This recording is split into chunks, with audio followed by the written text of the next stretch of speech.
So alright guys, I am still alive. और सालों तक आराम करने के बाद में मैं फिर से जाग चुका हूँ, और साथ ही में कोई और भी जागा है जिसका नाम है गॉडजिला। और गॉडजिला से हमारा याराना तो बहुत पुराना है, तो जब गॉडजिला वापस आ सकता है तो मैं क्यों नहीं। तो अब 1 साल की लंबी नींद के बाद में आज मैं करने वाला हूँ गॉडजिला -1 का जो ट्रेलर आया है उसका ब्रेकडाउन। तो देखते हैं इस ट्रेलर में ऐसी क्या चीजें हैं जो हमें जाननी जरूरी है। So without wasting any time let's get into it. So ये ट्रेलर भी शुरू वैसे ही होता है जैसे इसका फर्स्ट टीजर शुरू हुआ था कि क्राउड डर के कारण यहाँ वहाँ भाग रही है, और वहीं पर हमें एक छोटी लड़की दिखती है जो शायद अपने पेरेंट्स को ढूंढ रही होती है। और यहाँ पे एक डायलॉग भी सुनाई देता है जिसमें कोई कहता है कि ये क्या है, तो और उसके रिस्पॉन्स में सुनाई देता है कि मुझे नहीं पता, लेकिन जो भी है बहुत बड़ा है। और इसके तुरंत बाद में ही एक ट्रेन कार लोगों के बीच में फेंक दिया जाता है। इस तरीके से ट्रेन को फेंकने का काम सिर्फ एक ही मॉन्स्टर कर सकता है जिसका नाम है गॉडजिला। ये देखकर लोग चिल्लाते हैं, और ये जो लोग चिल्ला रहे हैं ये पॉसिबली दूसरी ट्रेन में है जिनके ट्रेन के सामने इस ट्रेन कार के डब्बे को फेंक दिया गया है। इस सीन को देख के मुझे एक मूवी थी क्लोवरफील्ड, उसकी थोड़ी बहुत वाइब्स आई, लेकिन अभी तक ट्रेलर में गॉडजिला को नहीं दिखाया गया है। और गॉडजिला की जो भी मूवीज होती है उनका बिल्डअप इसी तरीके से किया जाता है कि गॉडजिला को तुरंत ही नहीं दिखाया जाता। इसके बाद में गॉडजिला की एक बिल्डिंगों के डिस्ट्रक्शन के बीच में से निकलती हुई एक झलक दिखाई देती है, और हमें गॉडजिला दिखता है जो कि ट्रेन के ट्रैक को डिस्ट्रॉय कर रहा है। ये ट्रेलर के स्टार्टिंग के ये सब सीन एक ही सिनारियो के हैं, क्योंकि सभी सीन में ट्रेन क्राउड की सिमिलरिटी हमें दिखती है। तो ये पॉसिबली गॉडजिला शहर के अंदर इंटर कर चुका है और शहर में तबाही मचा रहा है। इसके नेक्स्ट शॉट में हमें एक लड़की दिखाई देती है। ये इस मूवी का फर्स्ट मेन कैरेक्टर है जिसका नाम है नोरिको ओइशी, जो एक स्ट्रॉन्ग वुमेन है जो पोस्ट जापान में हुए वॉर के बाद में इस शहर में रहने वाली एक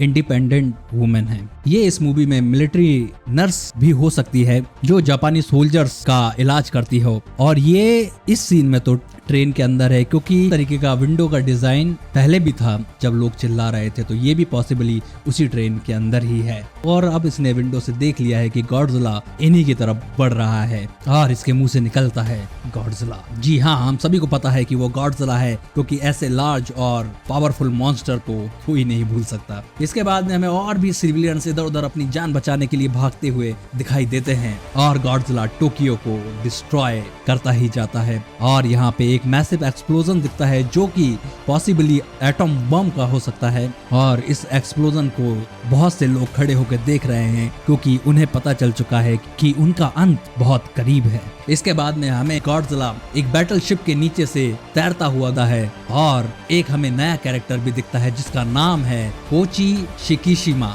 जो वहां पर लोगों की लाशों के सामने खड़ा हुआ है और उन्हें देखकर डरा हुआ भी है। सो इस मूवी में शिकिशिमा और नोरिको जापान की तबाही के बाद में जरूर एक दूसरे से मिलेंगे। शिकिशिमा का जो कैरेक्टर है उसका जो बैकग्राउंड है वो है कि जापान में हुए वॉर में उसने अपने पेरेंट्स को खो दिया, जिससे वो अंदर ही अंदर बहुत डरा हुआ है, और वो जापान में हुए वॉर के बाद में नोरिको से मिलता है। क्योंकि ट्रेलर में हम एक डायलॉग सुन सकते हैं जिसमें ये कहता है कि हमें यहाँ पे क्यों बुलाया गया है। तो हो सकता है कि शिकिशिमा और नोरिको को ऐसा कुछ पता है जो मिलिट्री के लोग नहीं जानते, तो इसलिए इन लोगों को बुलाया जाता है ताकि वो इनकी मदद कर सके और अपने देश को बचा सके, या इनकी मदद कर सके गॉडजिला से फाइट करने में। के बाद में हमें कई मिलिट्री की माइक्रोफिल्म्स की स्लाइड्स दिखती हैं जिन्हें देखकर ऐसा लगता है कि यूनाइटेड स्टेट वॉर ऑफिस ने इन्हें भेजा है, और यूनाइटेड स्टेट मिलिट्री भी इस मूवी में कोई रोल प्ले कर सकती है,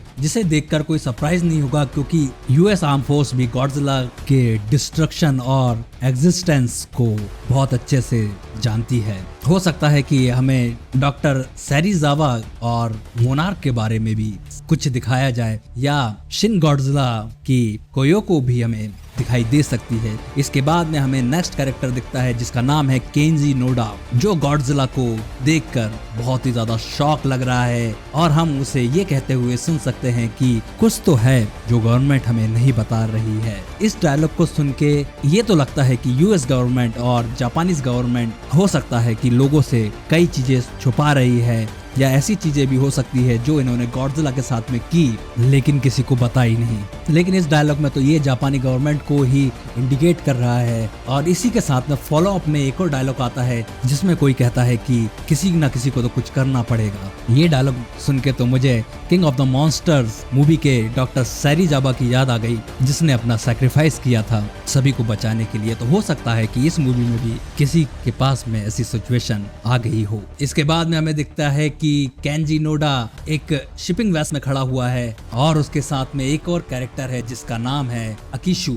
और इस सीन को देख के ऐसा लग रहा है कि ये ऑब्जर्व कर रहे हैं और ये ऑब्जर्वेशन हो सकता है कि गॉडजिला नेवी पर अटैक कर रहा है और पॉसिबली गॉडजिला को मारने के लिए कुछ नेवी फ्लीट भेजे गए हों। इसके बाद में हमें नेक्स्ट शॉट दिखता है जिसमें गॉडजिला का हाथ कमांड डेक जो कि जापानी नवल शिप का है उसके ऊपर आता है और गॉडजिला उसे डिस्ट्रॉय कर रहा है। हमें और भी गॉडजिला के जगह जगह पे हो रहे डिस्ट्रक्शन के बारे में दिखाई पड़ता है और गॉडजिला अपनी एटॉमिक ब्रीथ भी फायर करता है और बैटल शिप को डिस्ट्रॉय करता है। ये सीन थोड़ा गॉडजिला वर्सेस कॉन्ग के सीन की वाइब्स देता है, वही सीन जिसमें कॉन्ग को एयरक्राफ्ट कैरियर पानी से लेकर जा रहे होते हैं, उसी तरह की थोड़ी सिमिलरिटी मुझे यहाँ पर दिखती है। इसके बाद में हमें एक और डरा हुआ इंसान दिखता है जिसका नाम है शोशोकू टाचिबाना, जो कहता है कि सभी लोग मर चुके हैं। फिर एक और कैरेक्टर दिखता है जिसका नाम है शुमिको ओटा, जो शिकीशिमा के ऊपर चिल्ला रही है और उसे डिस्ग्रेस कह रही है। तो हो सकता है कि शिकीशिमा ने कुछ ऐसा कर दिया है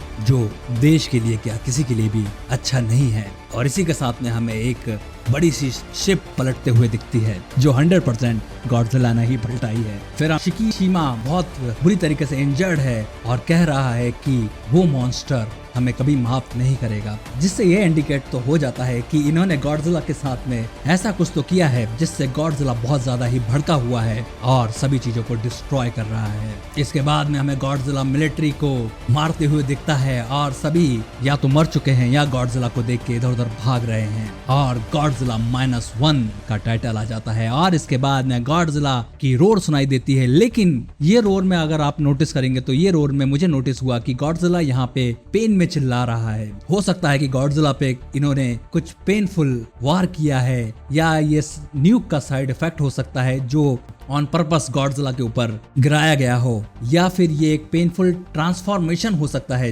जिसमें गॉडजिला अपने आप को ट्रांसफॉर्म कर रहा है। और यहीं पे ये ट्रेलर खत्म हो जाता है। इस ट्रेलर को देख के एक बात तो मुझे कंफर्म लग रही है कि यूनाइटेड स्टेट इस मूवी में एक मेजर रोल प्ले कर सकती है। और आखिरी का जो डायलॉग था जिसमें कहा गया कि वो मॉन्स्टर हमें छोड़ेगा नहीं, इससे साफ जाहिर होता है कि गॉडजिला के साथ में कुछ गलत हुआ है या गॉडजिला ने कुछ गलत फील किया है, तो वो अब इंसानों से बदला लेने आ चुका है। और अगर हम पीछे देखें तो 1954 की गॉडजिला में भी गॉडजिला एटम बम का शिकार हुआ था और यहाँ पे भी ऐसा लग रहा है कि गॉडजिला पे एटम बम का प्रहार किया गया है, लेकिन इस बार स्क्रीन पर हमें वो ट्रांसफॉर्मेशन दिखाया जा रहा है जो गॉडजिला 1954 में नहीं दिखाया गया था। तो ओवरऑल अगर ट्रेलर की बात की जाए तो ट्रेलर बहुत ही अच्छा दिख रहा है और इसमें बहुत सारी ऐसी चीज है जो मॉन्स्टर वर्ल्ड की मूवीज को इन्फ्लुएंस कर सकती है और इसके साथ में शिन गॉडजिला को भी कहीं ना कहीं जोड़ा जा सकता है। स्पेशल इफेक्ट्स की बात किया जाए तो स्पेशल इफेक्ट तो बढ़िया है और इसी के साथ साथ मोनार्क लेगेसी ऑफ मॉन्स्टर की सीरीज भी आ रही है, तो हो सकता है कि कहीं ना कहीं इस मूवी को मॉन्स्टर वर्ल्ड से कनेक्ट किया जा सकता है।